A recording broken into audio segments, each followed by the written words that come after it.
Hello, Kenneth. Hi, Anya. Long, hi, long time no see. It's been a while now Yes. since our second interview or conversation.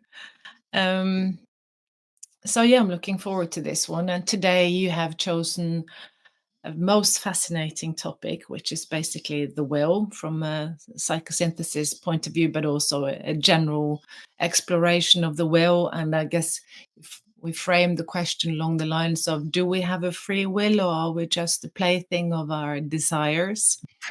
Uh, so that's the main question that we are going to look into. So as when we were chatting just before, I was saying that for me, and I think for a lot of people, it's important to first start out with looking at the difference between will and desire and how they are connected. How do you, I think we can maybe start off there. I think that's how do I recognize that this is my will, or is it just another um, impulse, another desire, something that I want, not Mm, something that I'm willing? So mm. what do you say to that? That's the first question. Yeah, wow, that's a big question, and it's a very difficult question. We know that the will is so central in psychosynthesis. Assagioli, the founder of psychosynthesis, wrote a whole book about the will. Uh, but yes, that is exactly. Um, But it's also a bit strange because when you look into the book, he's not defining free will like that. He has no discussion about free will, and it's actually a big topic. Do we have a free will, or are we actually so determined by our past conditioning? It could be conditioning from the outside, culture, family, background, and there are actually many people out there that don't believe we have any free will. We're just the plaything of all Mhm. these different impulses from our body, our desire nature, false images, and social constructs. So, are there any room for a will? But In fact, before you yeah, continue, also Jolie actually does make a difference, doesn't he, between exactly. desire and the will. So Yeah. he's apparently very clear on the difference. Yeah.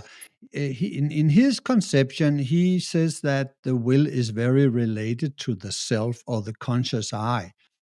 And he but he also defines the self differently than many mainstream psychologists do, because he actually says that the I or the self is a point of pure consciousness and will. That's his main definition. So the self is something made out of consciousness and will. And we can also say that the self is a consciousness force. But how do we differentiate that from desire? Because he has also his star diagram where he Mhm. shows the different psychological functions. And there we can see that he clearly differentiates between desire and will. Here Yeah. we can look. So we can see when we look at the star diagram here, we can see that in the center, this is point number 7, we have self and will, and it's personal self and transpersonal self, personal will and transpersonal will. It's at the very center, but we also have all these other psychological functions that we express ourselves through. We have a body with this sensation and action. We have emotion and feeling, and through this we can feel into what's going on inside of me and outside in other people. We have imagination and fantasy, our ability to see the future, imagine new possibilities. We have intuition that also brings illumination.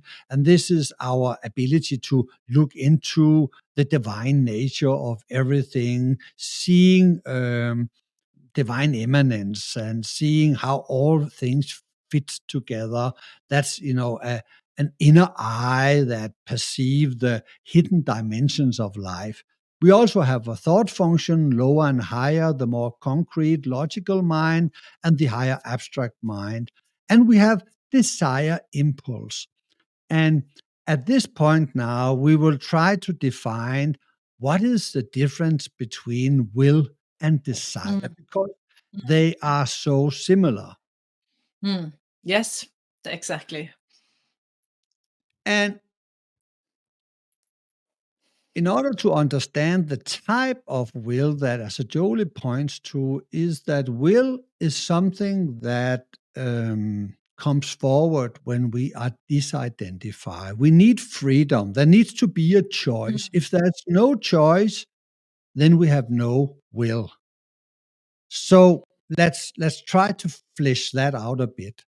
mm, We can say that if I have an option to go to a movie or stay home, if I actually can decide between these two, then there's some kind of free will. You know, I can choose to stay home or go to the movie. But if we learn that I actually live with a bully, and that bully is forcing me, you have only two options. You can either stay home tonight or go to a movie. You cannot do anything else. Well, then I actually have no free will, because everything is forced on me from outside forces. So, in order to clarify if we have any free will, we also need to have a principle of self-origination. You know, the impulse that I choose between must come from myself. It cannot be forced by outside forces.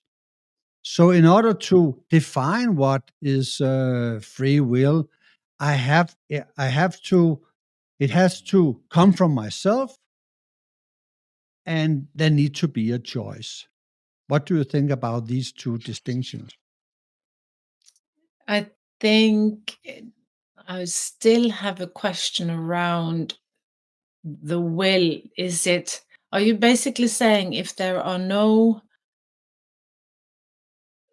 is no freedom, there is no will somehow? So basically, there is no other will than the free will. Is that Yes, what you're implying here? There's exactly, no other exactly. will but the free will. And I Yes, find that's a super interesting statement in many ways, because I don't think a lot of people think about the will in that way. I no, think they are conflating it to conflating is not the right word, but I think a lot of people think more about the will as a Jolie probably will look more into the sort of desire nature, yeah. because yeah, because philosophically is saying that there is no will unless it's free. It's Exactly, and that's his main point, you know. And some people are considered to having a very strong will because they are very driven, but as Jolie would say that they actually are consumed by a desire, and it mm, could be a business person who use all his energy to get rich, and he's just so one pointed, and he's so forceful, and he spent all his time on this object. But if he's not free to stop it and choose something else, then he mm, has no will. Then he's just consumed by a huge desire to be rich. And that's not will in Assagioli's understanding of it, because will is always free, because it's part of the self, and the self is defined as this center of pure consciousness and will. It's the observer, and the observer, in order to be observer, need to see things above. You know, it's like, you know, you are the witness of your emotions, your thoughts, your impulses, your desire. So there's always a freedom aspect attached to the self as consciousness and will. So freedom and self is two sides of the same coin, according to this psychology. wow. Yeah, It is a that's wow, interesting. actually. Yeah, It really makes you think, because I've personally, even though I've been working with the will in psychotherapy for years, I don't think I've had that kind of understanding of the will, that when if it's not coming from the place of the self, it's basically an expression of the desire function. And that again takes me to a question more along the lines of, when you work with subpersonalities. For so often we in psychosynthesis work with subpersonalities and the will of the, but then can you not, then it's not right to say that subpersonalities have a will, subpersonalities have a desire. Would that be correct to say? Yes, you could call it instinctive will or desire will, because Mm, both the will and desire have forward have a forceful way of expressing itself, but the will is always free, is always able to choose something else. So it's detached. That's why it's mm, detached. Um, mm, Even though, and we will come into the different aspect of the will, because there's a strong will, there's a good will, and there's a skillful will. But I will not go into that. I think it's important to first understand the principle of freedom here.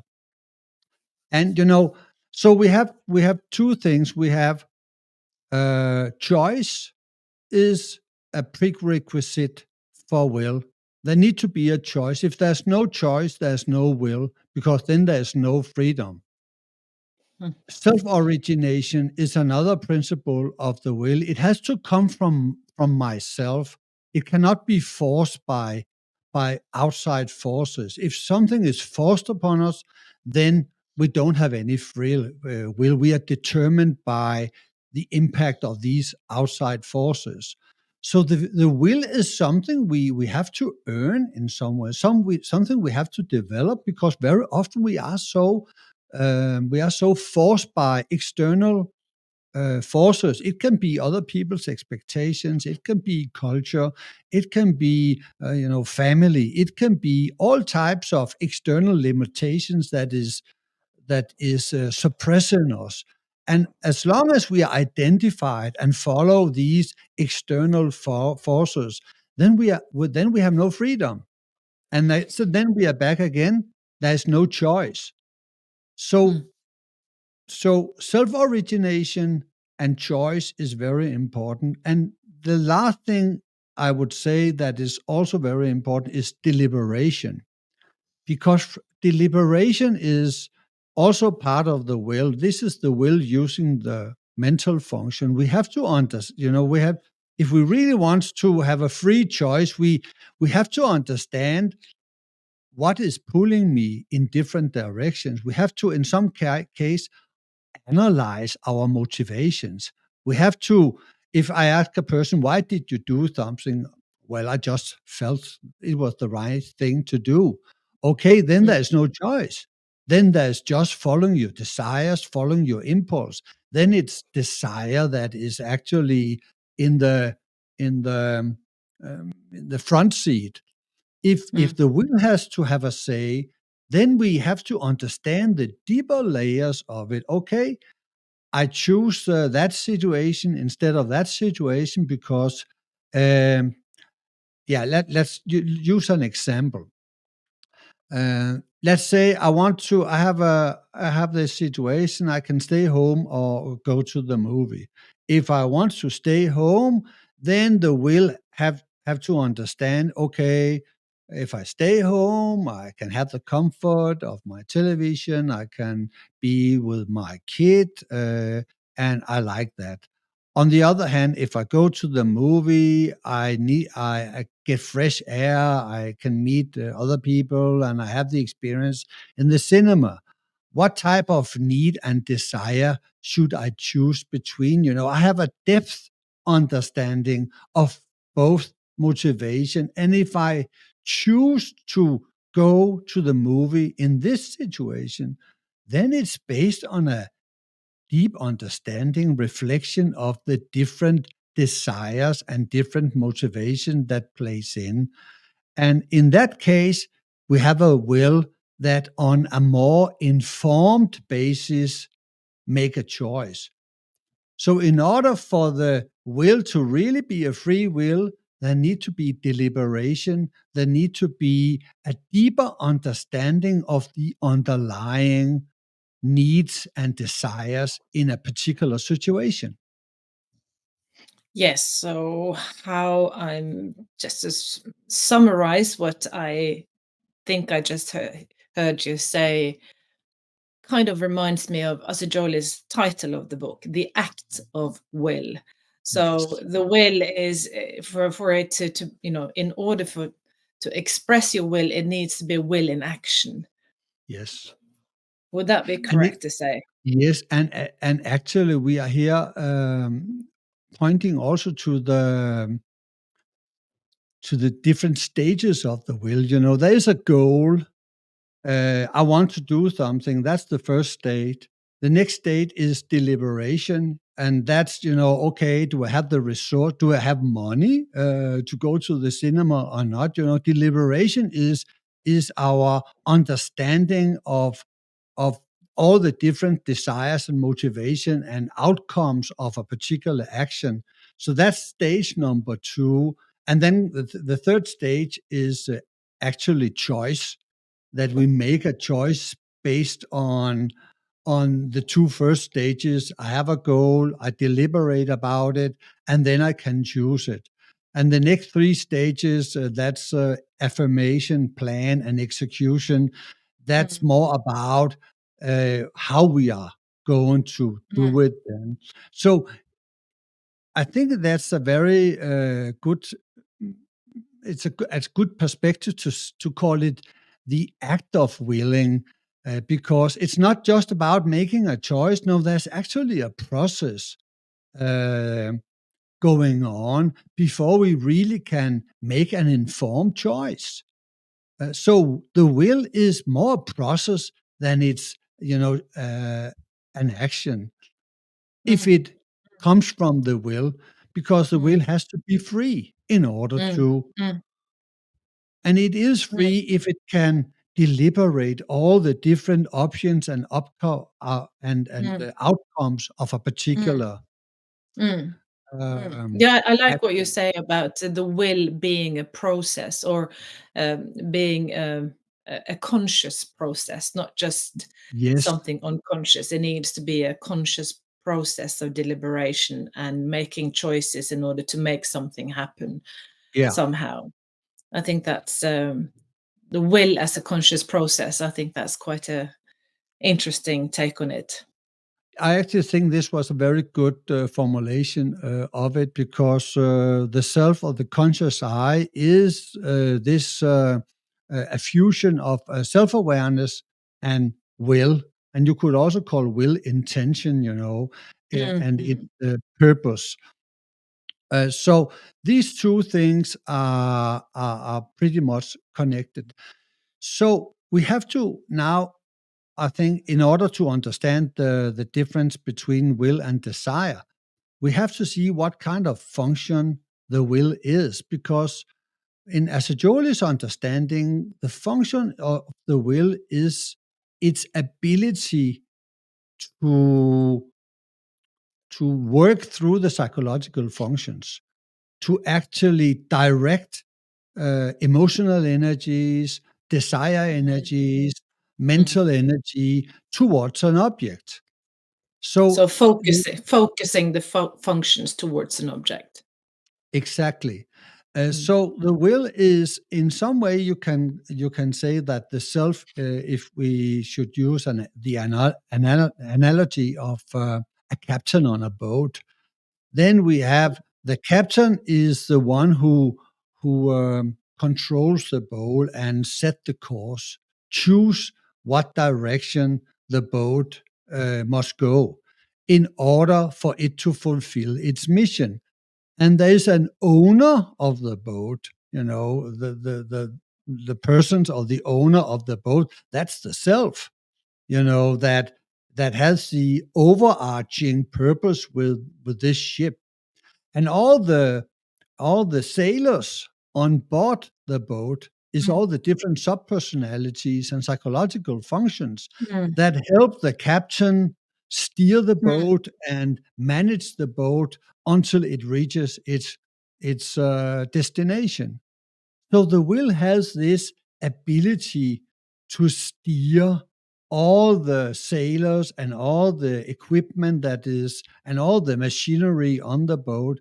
And if we should relate that to our personality, then we have the will is the part of us that has the ability to actually, when it's developed, to master mm, all the all the mm, various psychological forces within us. mm, And that's a mm. that's a high goal, and many of us, most of us cannot master ourselves. We are so governed and under the influence of fears and desires and all kind of inner sub personalities that limit our capacity to actually master our personality.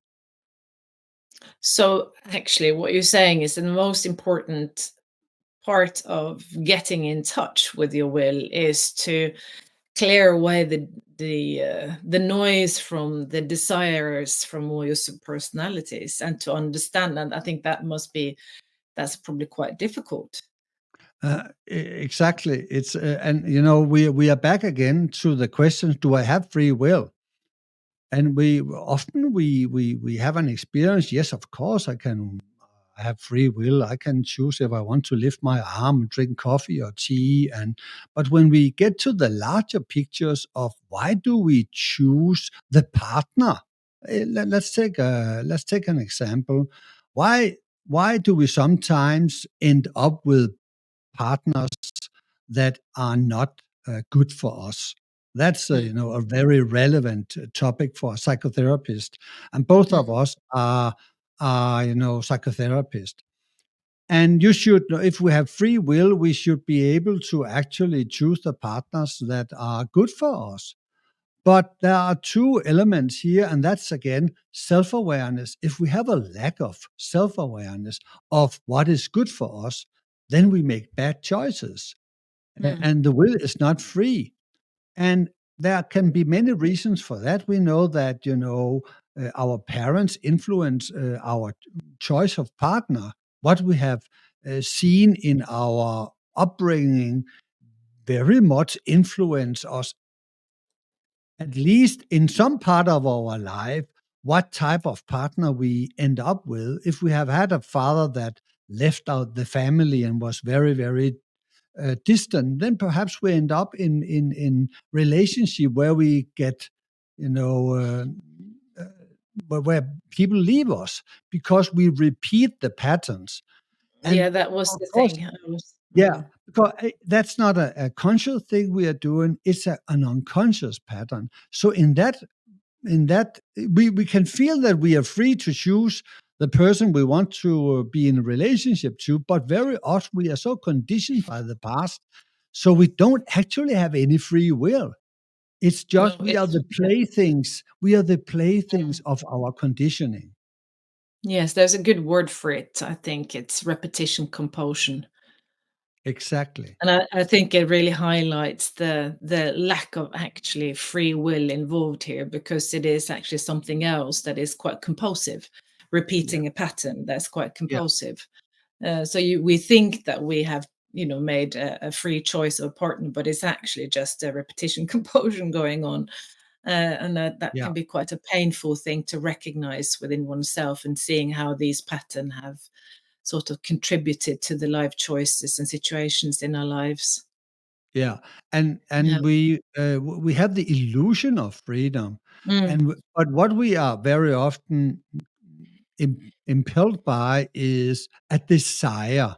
There's a desire. We know, of course, we go into a relationship with a desire, but it's this desire to heal something in the past. We believe that when we come together with this person, this will heal my relationship, or this pain I have inside of me.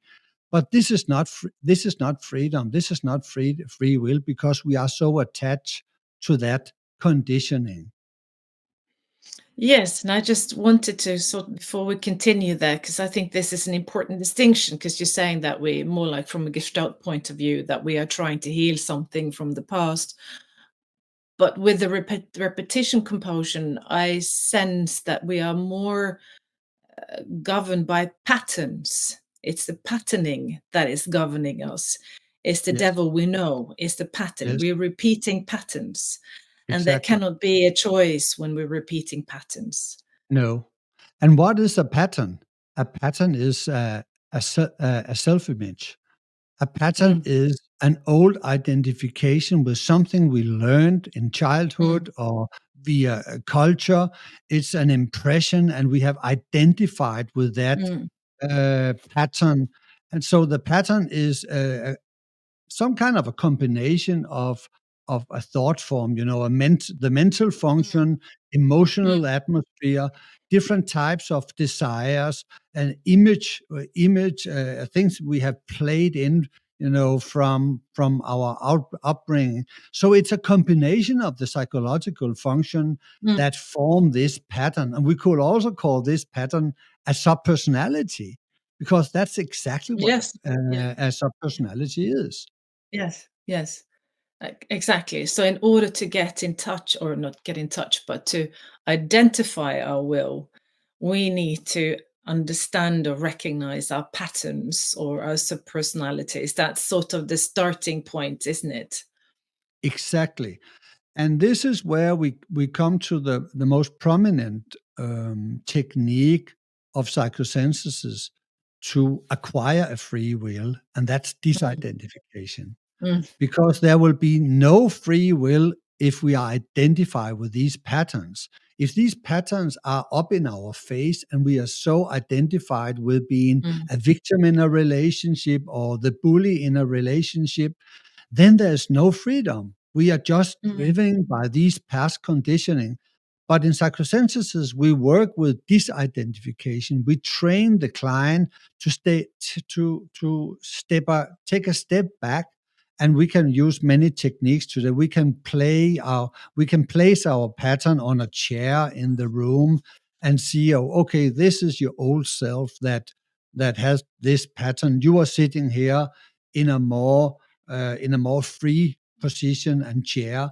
Look at it and describe it for me. We can also make a drawing of it, and in that way make a subject an object, because that's what okay. we do in psychosynthesis. We turn subjects into objects by disidentifying from it. But what you're saying now, I think, is important, that you actually have to identify it, Yes, consciously identify it first, because you're yes, identified, but unconsciously identified with the pattern. yes, So in order to disidentify, you have to identify yes, first.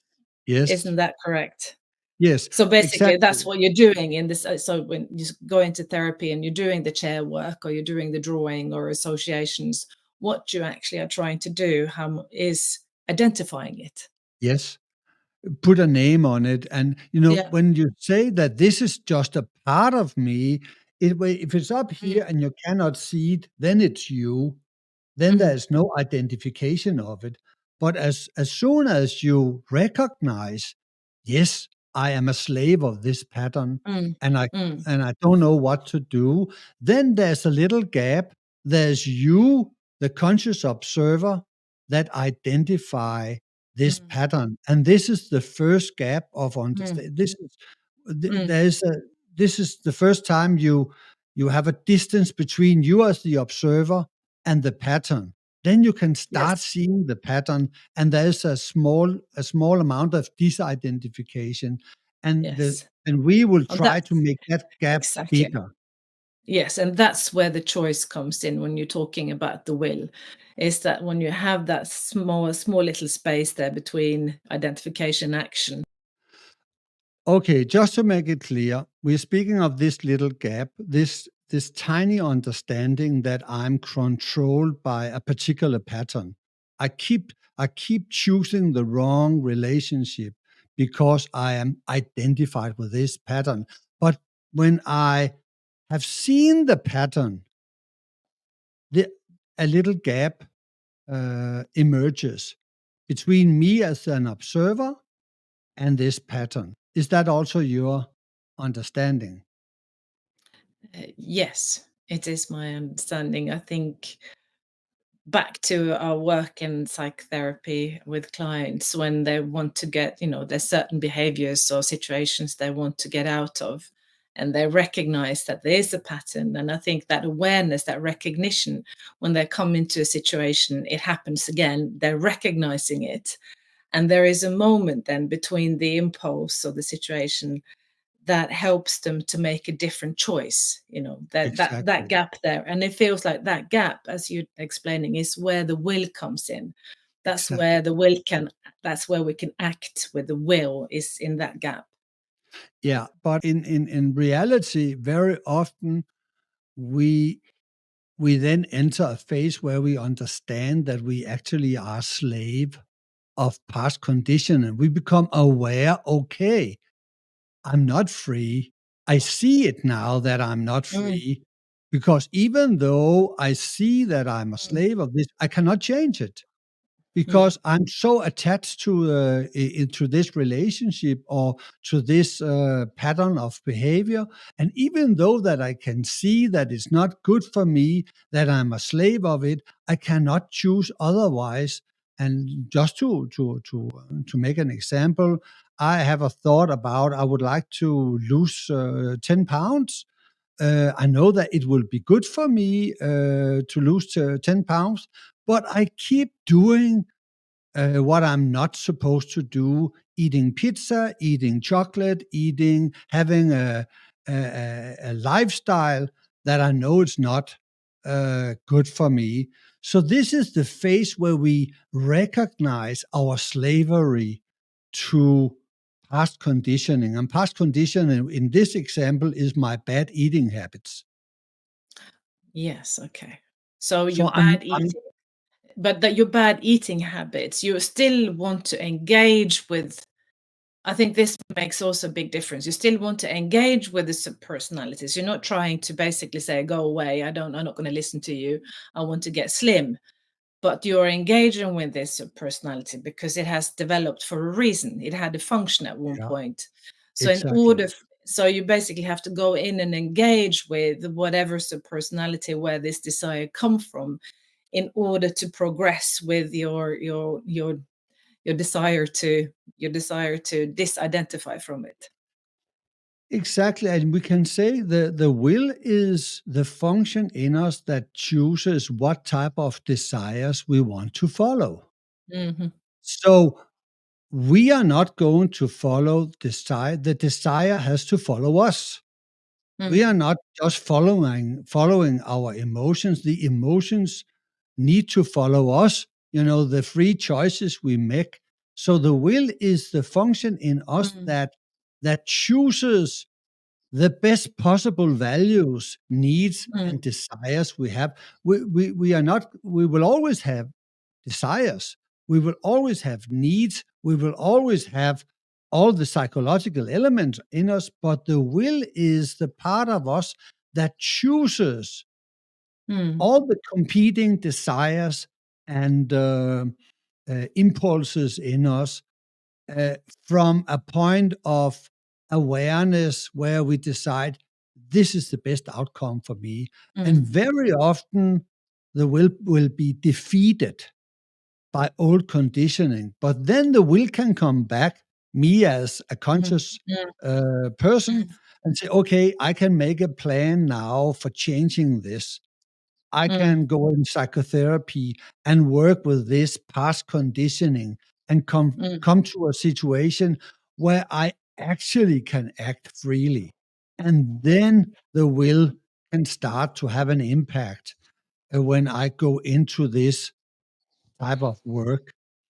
But very often we are bound in slavery to old conditioning. And in that respect, the will is not free, but it can become free if we are doing the work.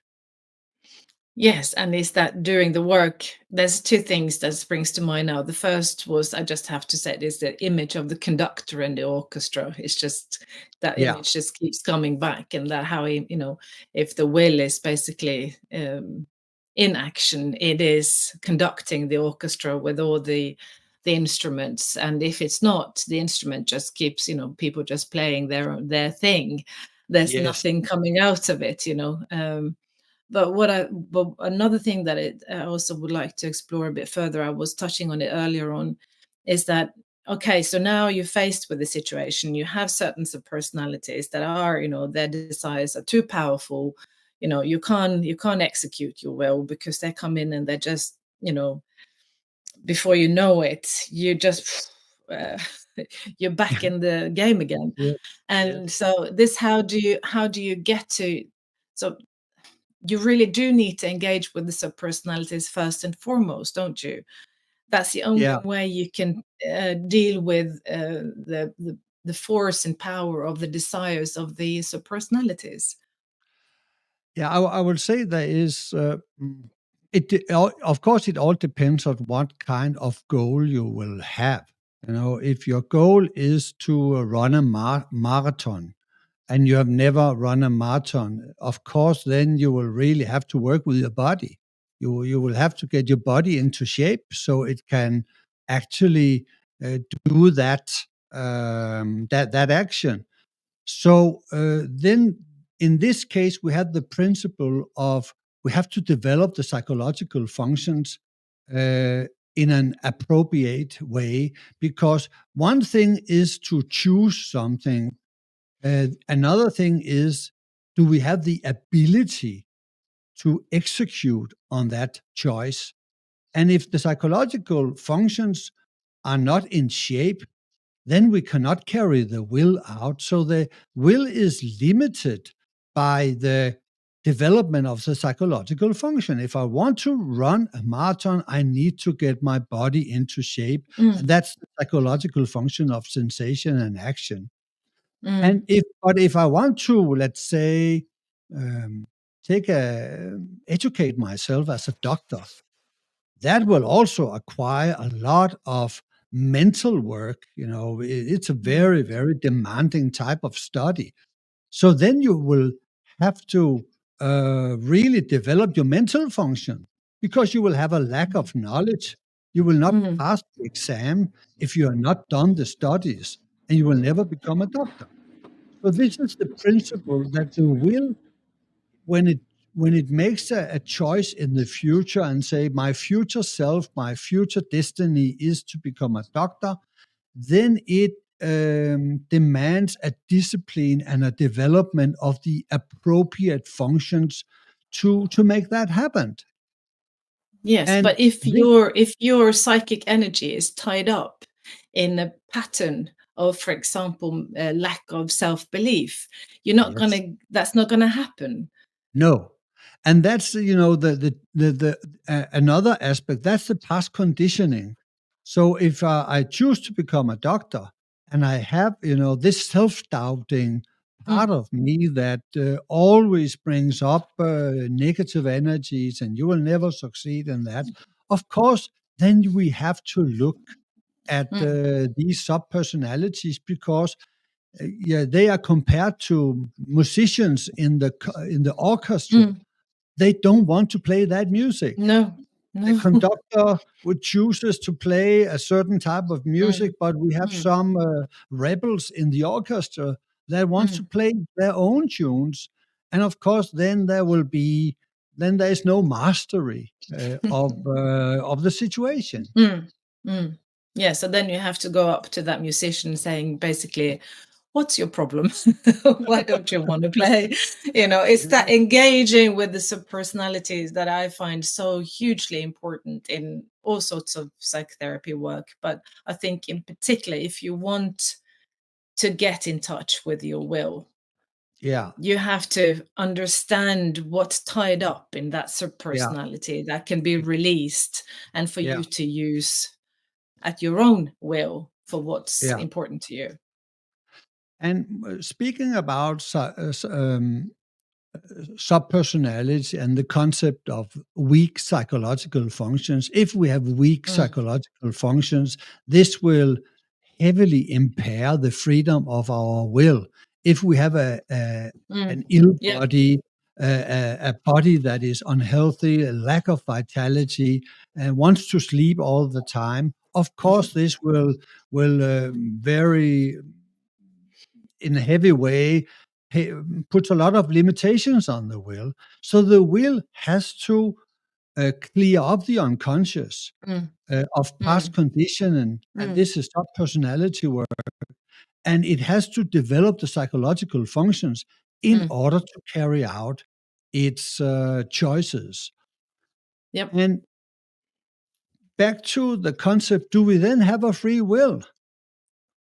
We have a potential free will. Mm, mm, We have a potential for a free will, but it will be very, very limited by our past conditioning and the lack of development of our psychological function. So we have to start by building our character. We have to start by cleaning our subconscious for these past conditions yes. in order Yes. to free up the will Yeah. to actually choose freely what to do. Exactly. Yeah, I think that was a good, very good sum up. Uh, and then another question sort of just popped up was, what are your thoughts around the concept of will to power? Mm. Will to power is in my concept is it's the will that is identified with ambition. And Mm, what is ambition? Ambition is a strong desire that is connected to our instinct of self-assertion. mm, Uh, Assagioli speaks of 5 different types of instincts. That there is the survival instinct, there is the sexual instinct, there is the herd instinct, there is the self-assertion instinct, and there's an instinct of curiosity. And self-assertion is related to our solar plexus. And this is where we want to dominate. We want to be number one. This is our ambition. It's what's drive. It's that which drives us through status, acquiring status, and having power. And that's, you can say, it's a main driver for our ego, mm, making, making it in the world, becoming rich, famous, or just a prominent. So will to power is how the personality is actually integrating around a powerful desire. mm, Uh, and it will be in conflict with the will to serve. And the will to mm, serve is coming from the soul of us, from the mm, higher self. And mm. this is, a selfless self. This is where we identify with the whole and not with the ego. So at some point, there will Yes. be a collision between the will to power and the Mm, will to serve. yes. So it would be useful for all of us then to understand that maybe the most powerful desire is coming from the ego, which most likely is connected to what we can call the will to power. Would that Yeah, be? yeah, exactly. And uh, you can also say that mm, some argue that we don't have any free will because we cannot control our desires and we cannot change our desires. But I think that's, and now I'm bringing the topic back to, do we actually have a free will? But I think when we speak about the will, the most basic will we have is the will to be who we are. Mm, We all have this powerful inner force that in some way demand us to be who we are, be an authentic mm, person. So, and this question about authenticity, bring us into a journey of who I am. So the will always is some kind of I like to see it as some kind of a big hand that is pushing us forward and and push us to bring our originality and our authenticity into the world.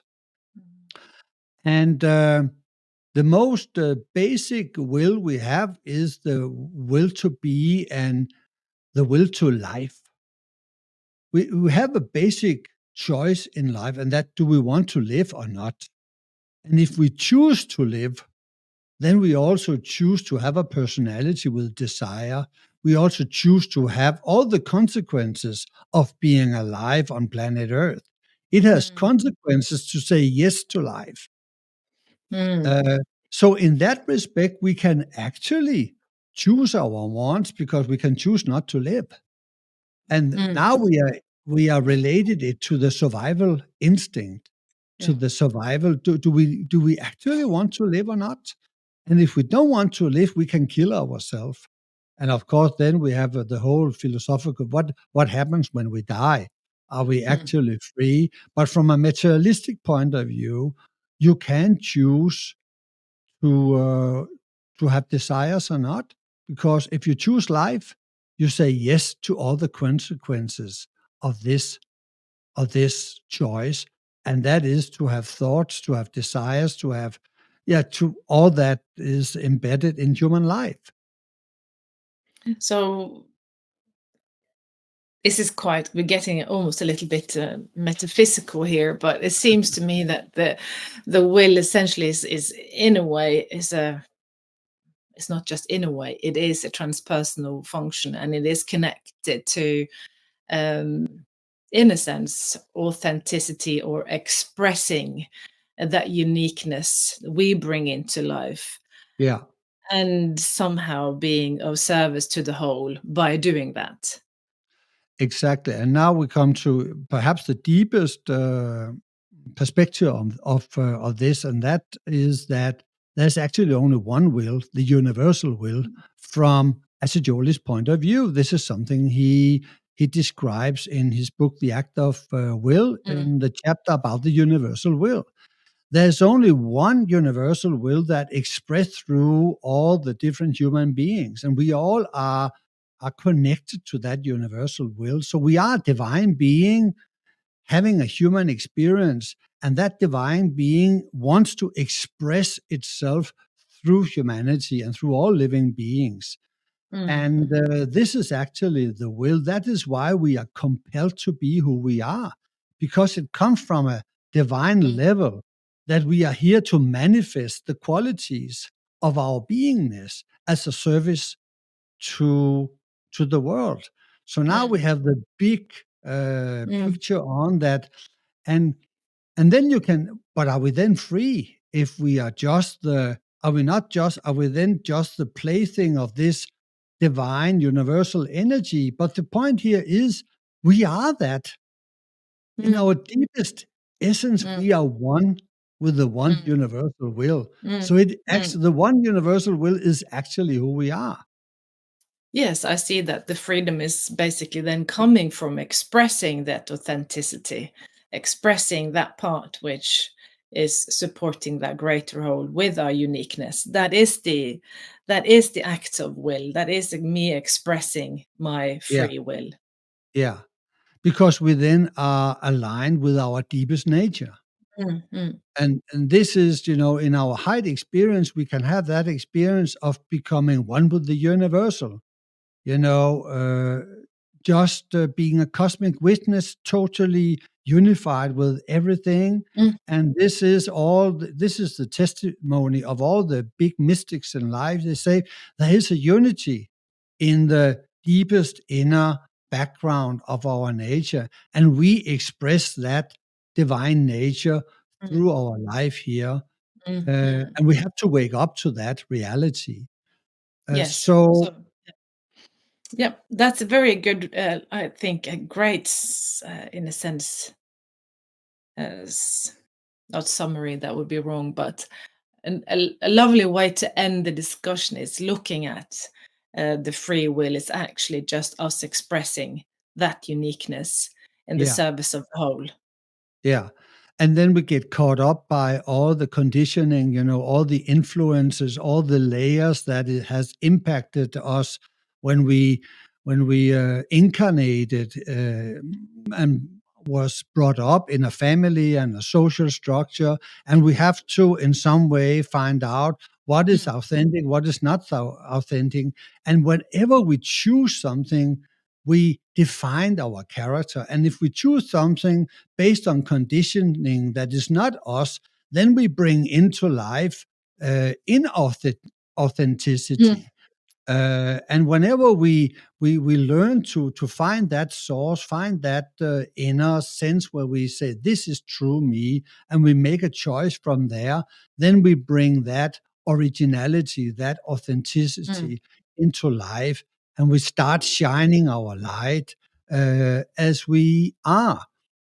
And I think that's the beauty of the will. It's align Mm. us to our true nature, and we have a true nature. I Exactly. think perhaps the last issue I was just like to come around is that there's also this conception that the thoughts are just when we look inside, it seems like the thoughts and the emotion that emerges in us comes out of the blue. Where does the thoughts comes from? Where does all the emotions come from? But because from a witness point of view, when we start observing what's going on inside of us, it seems like they just pop up randomly. They don't Mm. come from any specific place. But that's a very superficial point of view. And from that point of view, it could seem that we have no free will because we Mm. just follow random thoughts and random emotions, and we are not in control of anything. But I think the psychosynthesis point of view is here that these thoughts and emotional states and desire states come from subpersonalities, come from the Mm. subconscious, because Mm. I never get ideas and impulses around about the Japanese tea ceremony. Why not? Because I never think about it. Everything that comes up inside of me is about something that I've been interested in or impacted by. So I don't think that's an argument against free will. No, absolutely not. Maybe you're thinking more about Rome. Yeah, absolutely. No. Okay, Ada, have we done a full circle about free will and what blocks I it? I think it's been quite interesting because we started off with, basically saying we're going to have a discussion about, the nature of the will from a psychosynthesis point of view, and I found uh, just realizing how vague idea I really do have between the difference, or the difference between the will and desire.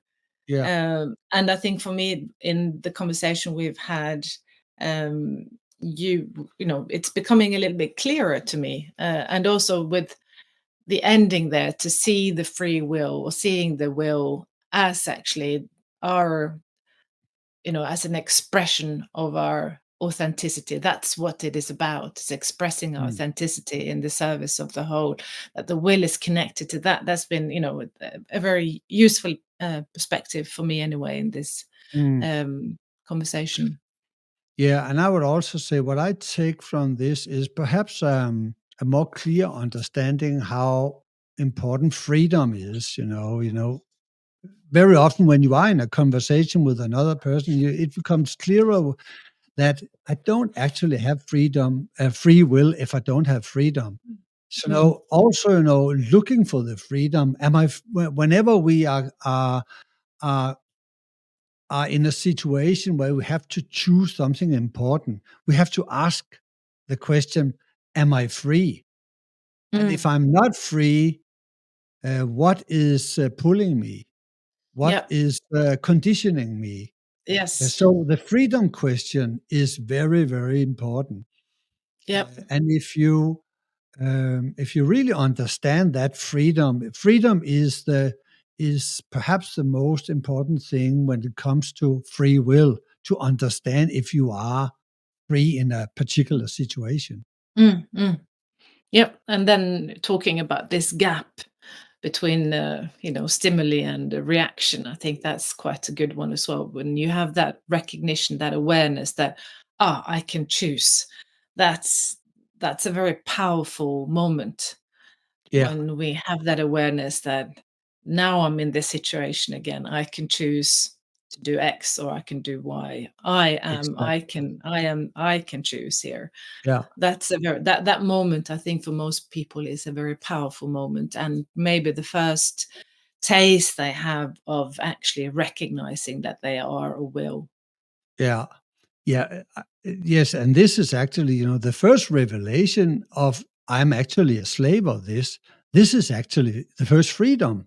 This is Mm. like a sun Yeah. ray coming in, the realization that I'm a slave, and Mm. it sounds like, wow, that's not good, but it's actually just Yeah, yeah. reality. You see reality. And from that point of view, you can start doing something about it. Yes. And this is freedom. Yes. Okay, I think this is a great place to stop our conversation. And I would say thank you Absolutely. for being a very good conversation partner here. And we have more upcoming subjects, I guess. Yes. Pay attention. Yes. Bye Yeah, bye. no, thank you. Bye-bye. Thank you, Kenneth. Yeah. Bye.